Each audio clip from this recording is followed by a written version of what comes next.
félicitations. Hein, c'est cool, je vois qu'il y a les enfants, les tracteurs, les vélos, les grands, les parents. Si on est là, ici, devant le centre Leclerc, c'est pas un hasard, complètement.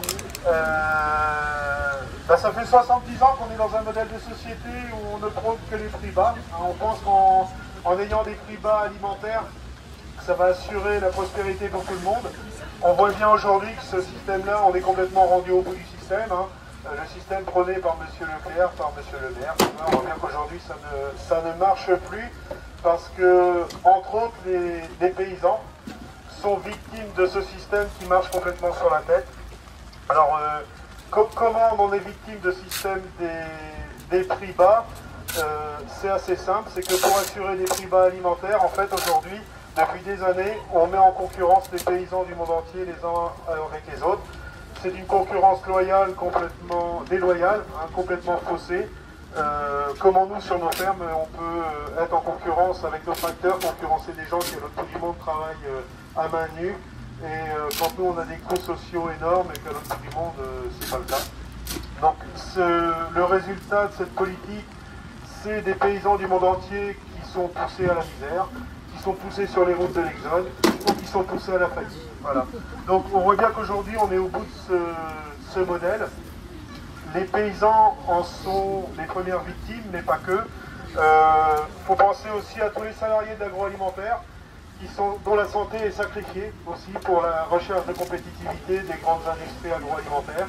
C'est un vrai scandale. Hein. On n'a qu'à penser aux cadences sur les chaînes, aux troubles musculo-squelettiques, à la main-d'œuvre étrangère qu'on fait venir pour produire notre alimentation, donc on détruit la santé, puis qu'on renvoie chez eux une fois qu'ils sont complètement ravagés. C'est un vrai scandale aussi. Et les autres victimes aussi au bout de la chaîne, c'est tous les consommateurs. Parce que quand on vous vend des produits toujours moins chers, pour produire des produits moins chers, qu'est-ce qu'on fait dans les champs? Et on simplifie les choses, on fait au plus simple, on met des pesticides, on spécialise les régions, on met tout le porc, tout le poulet en Bretagne, et puis on fait toutes les céréales dans la Beauce. Et puis à la fin, il y a des algues vertes partout sur nos côtes, et le sol de la Beauce, on n'a plus de matière organique et on est en train de perdre nos sols. Donc c'est un système qui détruit partout nos sols, hein, et qui ruine notre santé. Quand on fait des produits moins chers, qu'est-ce qu'on nous vend? Généralement, on nous vend de l'eau, de l'air, on ajoute des additifs qui souvent sont cancérigènes, on y met plus de gras, plus de sucre, plus de sel. Le résultat c'est quoi? C'est que dans ce système-là, tout le monde finit malade. Hein, c'est un système en gros qui fait des précaires malades. Voilà. Donc ce système-là, il est grand temps qu'on ouvre les yeux, il est grand temps d'en sortir. C'est pour ça qu'aujourd'hui, voilà, cette première mobilisation, c'est pour dire aux citoyens, ouvrez les yeux sur ce qui se passe. Et il y a des solutions qui existent, sauf que ces solutions, aujourd'hui, on ne veut pas les voir. Enfin, le gouvernement fait mine de ne pas les voir. S'il fait mine de ne pas les voir, c'est parce qu'il y a quelqu'un, enfin, il y a une organisation surtout que ça arrange de ne pas voir ça, c'est la FNSEA. La FNSEA nous rabâche depuis des années que face aux pesticides, on ne peut pas en sortir parce qu'il n'y a pas de solution. C'est du pipeau. Les paysans bio, depuis des années, depuis des décennies, savent travailler sans pesticides et ça marche très bien.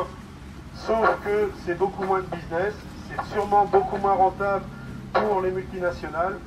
Mais voilà, aujourd'hui, ce qui est en jeu, c'est notre santé à tous, c'est notre environnement, c'est aussi notre pouvoir d'achat. Hein.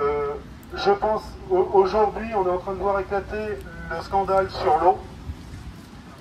Les gens sont en train d'ouvrir les yeux, ça fait des années qu'on le sait, ça fait des années qu'on sait qu'il y a une bombe à retardement, la bombe est en train d'éclater. Hein. On se rend compte, l'année dernière, un tiers de l'eau distribuée au robinet en France était au-dessus des normes des pesticides. Qui va payer ça? On le paye tous par nos factures, mais qui va payer réellement la vraie facture? La vraie facture, ça va être notre santé qui va le payer. Ça va être notre système de santé. Donc voilà, il est grand temps de réagir. Ça fait plaisir de voir qu'aujourd'hui, il y a des gens qui ouvrent les yeux et qui sont prêts à réagir. Je pense que c'est le début d'un mouvement, un peu ce qui se passe. Là, aujourd'hui, on est réunis ici. Ça bouge aussi au niveau du salon de l'agriculture. Alors, pas forcément les mêmes, hein, mais ça bouge. J'entendais aux infos, ça bouge aussi en Inde. Hein. C'est les mêmes causes qui qui font les mêmes résultats ailleurs. Donc voilà, si on est là, c'est pour faire bouger les choses. Je disais, les alternatives, elles existent. Hein. La bio, ça fait des années que la bio a fait sa preuve. Ça fait des années qu'on sait officiellement, l'INAO, enfin l'ONU en gros pour l'alimentation, je crois que ça fait 20 ans qu'ils nous disent qu'on peut nourrir le monde avec de la bio. Mais on nourrira pas le monde n'importe comment avec de la bio. Il faut aussi qu'on opère la transition alimentaire dans les assiettes. La transition alimentaire dans les assiettes, c'est de manger plus local, bio, de saison, plus équilibré, avec beaucoup moins de viande. Si on fait tout ça, c'est simple à faire, on arrive à nourrir le monde sans polluer. Hein, parce que quand on fait ça, on a estimé aujourd'hui, c'est estimé à 25% de cancer en moins, c'est 40% de CO2 en moins, et c'est aussi des économies pour les ménages et pour les collectivités locales. Donc, ce qu'on attend aujourd'hui, c'est que les pouvoirs publics, ils aient vraiment la volonté politique de porter ce message-là et cette action-là. Alors aujourd'hui, on voit qu'ils sont, on va dire qu'ils sont le cul vissé sur leur chaise pour ne pas que le modèle change. Hein. Ils sont derrière la FNSEA pour dire ne bougeons rien, continuons comme ça, il n'y a pas d'alternative. C'est un vrai mensonge, donc voilà. Plus on le dira fort, plus on a des chances d'être entendu. Et si j'ai organisé ça aujourd'hui, c'est parce qu'il y a 15 jours, on était à Paris devant l'Assemblée nationale avec la FNAB, donc la Fédération des agriculteurs bio. Et en fait, tous les députés qu'on a pu rencontrer, qui sont venus à notre rencontre, nous ont dit qu'effectivement, ils n'attendaient qu'une chose pour bouger, c'est que le peuple bouge aussi. Parce qu'aujourd'hui, à part la FNSEA, la coordination rurale et quelques autres syndicats, les seuls qui sont fait entendre avec leurs gros tracteurs, c'est ceux-là. Et si on a organisé ça aujourd'hui sous cette forme-là, c'est pour dire qu'on ne doit pas écouter que les gros tracteurs, que ceux qui ont des gros tracteurs, mais qu'on doit aussi écouter nos enfants qui ont des petits tracteurs, et leurs paroles comptent aussi. On est là pour la porter. Voilà. Bravo! Bravo!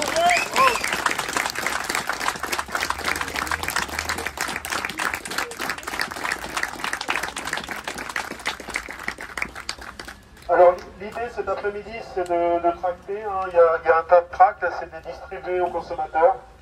L'objectif, c'est d'ouvrir les yeux, hein. C'est pas d'être violent ni quoi que ce soit. On ne va pas rentrer dans le centre nucléaire, c'est pas le but.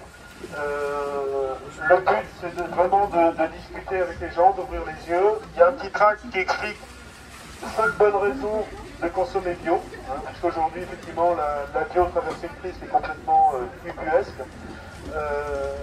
Voilà, et puis si vous êtes motivé, derrière les enfants, il faut qu'on voit, je ne sais pas si la gendarmerie est encore là, mais ils étaient prêts à nous escorter si on voulait faire une petite déambulation avec les tracteurs.